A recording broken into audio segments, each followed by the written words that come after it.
কেন বললেন না ওরা হয়ে যাবে কুকুর, ওরা হয়ে যাবে শ্রীগাল? এ কথা কেন বললেন না? কেন বললেন হয়ে যাবে বানর, হয়ে যাবে শোক? কেন বললেন এই কথা? যেদিন অনুকরণ তাদের মতো হবে সেদিন হয়ে যাবে বানর। যেদিন অনুভূতিহীন হয়ে যাবে, এক গিলাস পানি পান করতে 5টা বিধান লাগে, তার নাম ইসলাম। আমি মুসলিম, আমার ধর্মের নাম ইসলাম। একটা কাজ নিজে নিজে চলে না। আরে জুতা আমার টাকা দিয়ে কিনা আছে, আমি নিজে কিনেছি, আমার জুতা, টাকা আমার, কিন্তু আমি আমার মতো পায়ে দিতে পাবো না। কোনটা আগে দিতে হবে? ডান পায়েরটা। টাকা আমার, জুতা আমার, কিন্তু আমি নিজের মতো খুলতে পাবো না। কোনটা আগে খুলতে হবে? বাম পায়েরটা। বিছানা আমার, মখমল চাদর আমার বউ সাজিয়েছে রেশমি কাপড় দিয়ে, কিন্তু আমি আমার মতো শুইতে পাবো না। কার নীতিতে শুইতে হবে? মুহাম্মদ সাল্লাল্লাহু আলাইহি ওয়াসাল্লামের ডান কাতে শুইতে হবে। শোয়ার সময়তে পা থাকবে কেবলা না কোন দিকে এটা বিবেচনা নেই, শুধু পেশাব পায়খানায় হলো কেবলা। শোয়ার সময় কেবলা বিবেচনা নয়, শোয়ার সময় কি বিবেচনা? ডান কাত এবং দোয়া। এগুলো কার আদর্শ? মুহাম্মদ সাল্লাল্লাহু আলাইহি ওয়াসাল্লামের আদর্শ। সব নবীর আদর্শ 10টা, সকল নবী এসব আদর্শ পালন করতেন।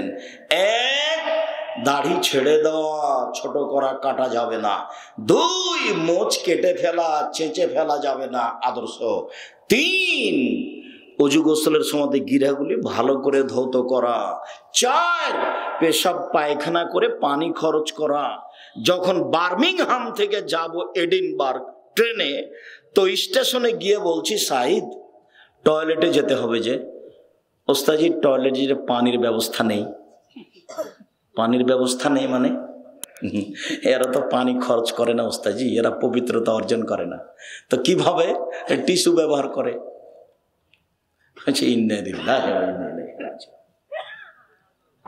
রাসূল সাল্লাল্লাহু আলাইহি ওয়াসাল্লামের নীতির সাথে এখানে তারা শক্ত বিরোধী আছে। সেই দিনই এরা বলেছিল সালমান ফার্সিকে, ছি তোমাদের নবী নাকি বড় মানুষ, পেশাব করা শিখায়, পায়খানা করা শিখায়, এটা বড় মানুষ হলো নাকি? পেশাব পায়খানা করতে বসলে আর করে, এটা তো মহিলা মানুষের কাজ, বেটি ছেলের কাজ, ছি তোমাদের মোহাম্মদ নাকি বড় মানুষ। তখন সালমান ফার্সি বলছেন, জি আমাদের নবী বড় মানুষ, এ কথাই ঠিক। তিনি বলেছেন পেশাব পায়খানা করতে বসলে এই দোয়া পড়তে হবে, নিজস্ব ইচ্ছায় বসতে পাবে না। তিনি বলেছেন পানি দিয়ে পবিত্রতা অর্জন করতে হবে। তিনি বলেছেন পানি না থাকলে ঢেল টিস্যু পেপার ব্যবহার করতে হবে, 3 ঢেল। তিনি বলেছেন ডান হাত ব্যবহার করা যাবে না, বাম হাত ব্যবহার করতে হবে। তিনি বলেছেন হাড় দিয়ে পবিত্রতা অর্জন করা যাবে না। তিনি বলেছেন গোবর দিয়ে পবিত্রতা অর্জন করা যাবে না। তিনি বলেছেন দোয়া পড়ে পেশাব পায়খানা থেকে উঠতে হবে। একটার নিয়ম বলছি আপনাকে, এতগুলো একটা কাজের। ইহুদি খ্রিস্টানের কি এমনি খেপেছে? ছি, খালি পেশাব পায়খানারই এত ঢং, ওর কোনো দামই নাই। কুকুর প্রিয় মানুষ ওরা। কি প্রিয়? কুকুর প্রিয় মানুষ। 1 গিলাস পানি পান করতে 5টা আদর্শ লাগে। 1, ডান হাত। 2, বসে। 3, বিসমিল্লাহ। 4, 3 শ্বাসে। 5, পান শেষে আলহামদুলিল্লাহ। মসজিদে আপনার মতো ঢুকতে পাবেন না, ডান পাটা আগে দিতে হবে। মসজিদে আপনার মতো বের হতে পাবেন না, বাম পাটা আগে বের করতে হবে।